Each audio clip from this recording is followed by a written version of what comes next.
Found a picture of my mother in a 300-year-old book. I'm now convinced I'm going to be dead tomorrow. This is a 300-year-old book, the librarian told me. Please don't damage it in any way, otherwise you will be in all sorts of trouble. I will be back in half an hour to collect it. I hope you find what you need. I looked down at the book and saw that written in green ink were the words, Creatures and Beasts. The title was in the center of the cover, and underneath the words was a small image of what looked like a red dragon. I admired the artwork for a moment before carefully opening the book. I carefully lifted each page and placed it down gently, not wanting to damage it and getting Mrs. Poole in trouble.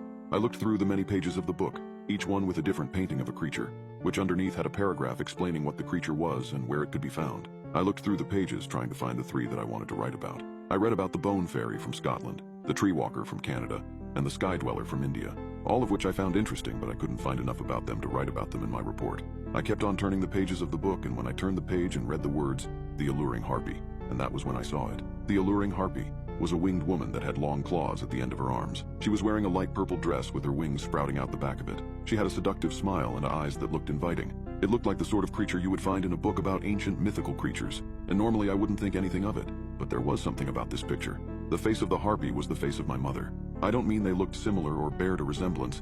I mean they looked exactly identical. I was looking at a painting of my mother. I sat staring at the photo for maybe a minute or two, but my stare was broken when Mrs. Poole returned and said to me, I'm really sorry, but I'm going to have to return that book now.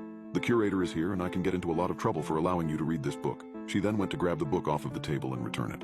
I hadn't read about the Alluring Harpy yet, and so I quickly begged Mrs. Poole to give me one more minute to read about it, but she said that it wasn't possible. She said that she could take a photo of the page for me though, and I could collect it the next day. I told her that that would be great and that I would be back the next day to look at the photograph. She then took the book off of the table and walked it over to the locked door. On the way out, I looked back at the library and thought about what I had seen. I knew that it was probably just a coincidence that my mother looked exactly like the picture of the harpy, but at the same time I thought that it was too similar to not have any connection to my mother. As I was walking home, I was plagued by thoughts of my mother and the harpy. I couldn't get it out of my mind. I didn't really want to see my mother when I got home because she would know something was wrong and she would find a way to get me to talk about what I had seen. So I was disappointed when I arrived home and saw my mom's beaten up Toyota sitting in the driveway. I slowly walked inside, trying to avoid my mom and go to my room that I share with 4 of my brothers. I walked in through the front door and standing right there in the hallway was my mother. Good afternoon, she said to me. How was your day today? I looked down at my feet and answered that it was a good day. I then tried to excuse myself to go to my room, but she stopped me. She knew something was wrong. She asked if everything was okay.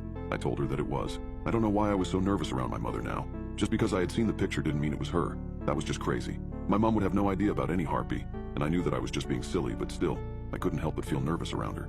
Are you sure that everything is okay today? You seem different, like you were nervous about something. My mom said to me again, trying to get an answer out of me. I stood there for a moment before I began to speak. Yeah, everything is okay today, Mom, I replied. I just have a history report due soon and I am not too sure what to write about. Oh, I can give you a hand with it if you want, she offered. I then decided to explain about the assignment and tell her about a few of the mythical creatures that I had seen in the book. She told me she didn't know much about that sort of thing but would try and help me anyway. I told her about the Bone Fairy and about the Sky Dweller. I didn't really need help with these, but I was building myself up to mentioning the Alluring Harpy. Eventually, I did manage to mention it. As soon as the words the Alluring Harpy exited my mouth, I saw the look in my mother's eyes. The look of fear. The look someone gets when they have been caught out. Never heard of this creature? Mom finally managed to say. Sounds interesting though. I told her that I didn't know much about it, but I wanted to know more. She then told me that if I didn't know much about it, then maybe I shouldn't write about that creature. She then flashed me a sweet smile and her eyes almost sparkled at me.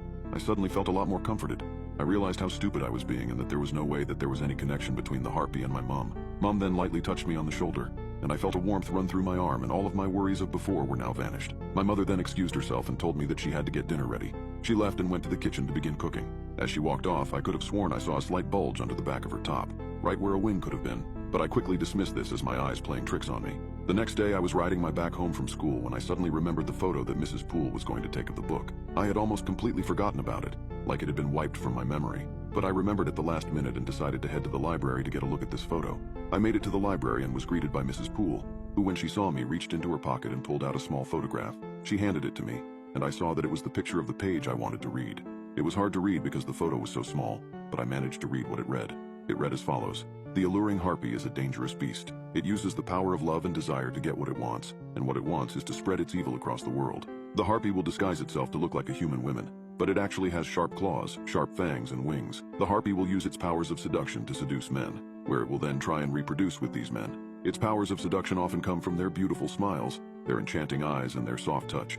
Often harpies will have multiple children to multiple men. Once the harpy has mated with a man, it will perform a small ritual that involves lighting candles and then eating the male. The harpy will then be pregnant and will soon give birth to its children. Harpies will often have around 15 to 20 children in a 30-year period, before waiting 100 years, then start the mating period once again. Its offspring will appear human, but when they reach a certain age, they will begin to develop their own abilities of seduction and manipulation. They then only have one purpose: they must manipulate as many people as they can. They try and manipulate people to do their bidding, almost like slaves. Once the harpies' offspring are old enough, they will begin to mate as well, and they will try and pass along their bloodline to as many people as possible. The goal of the alluring harpy is to slowly take over the human population with their own bloodlines. I finished reading and I couldn't believe what I had read. The multiple children with multiple men really struck me. I also was concerned about the harpy's smile and touch, as this was something that I had experienced the night before with my own mother. Her touch had seemed to make all my worries disappear. Maybe these are all coincidences, and I am just worrying about nothing. Or maybe I am one of the offspring, and I am yet to fulfill my purpose. I really didn't know what to think, so I just stood there in the middle of the library clutching the photograph of the textbook. "Is everything all right, dear?" Mrs. Poole said to me, looking concerned because I hadn't moved for a little while. I took a second to process what she said, but once I had, I answered that everything was all right, but I needed to get going now. I handed back the photo to Mrs. Poole and thanked her for getting it for me. Then I headed out of the library door and began to make my way home. So many questions swirled in my head on the walk home. Questions I wasn't even sure I wanted the answers to. My own thoughts must have distracted me though, because before I even had time to process all of them, I was standing in my driveway looking up towards my house, the house that my mother was inside of. Everything appeared to be normal, apart from one thing. A small light was illuminating from within my mother's bedroom. The light was shining through the thin curtain that blocked the view into her bedroom. I could see that this light was flickering, and so I knew exactly what it was: a candle.